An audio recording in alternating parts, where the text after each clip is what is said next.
Сейчас на реке Сунжа тишь да гладь, несмотря на недавние проливные дожди. Уровень воды хоть и поднялся, но до критической отметки еще далеко, отмечают в местной администрации. Специалисты тщательно следят за цифрами. За последние 3 года в Сунже развернули масштабный проект по берегоукрепительным и руслоочистительным работам.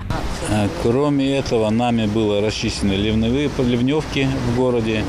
Также с гор, когда вода спускается в населенный пункт, чтобы она мимо населенного пункта проходила сразу в общественный пруд муниципального образования города Сунжи, мы расчистили русло этого канала на протяженности 1700 метров. В этом году она завершена. В рамках этой программы мы расчистили полностью русло реки Сунжи.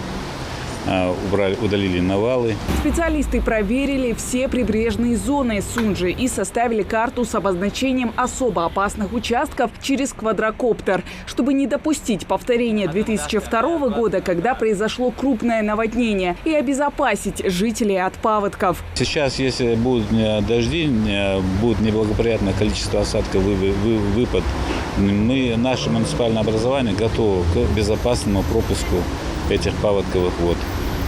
Кроме того, теперь уже в дальнейшем нам нужно будет только поддерживать в таком состоянии русло реки, чтобы не было больших навалов. В Сунже всего 5 автомобильных мостов, и все они рассчитаны на безаварийный пропуск воды. Последняя неделя в Ингушетии выдалась дождливой, поэтому Министерство по делам гражданской обороны и чрезвычайным ситуациям мониторит уровень воды на реках.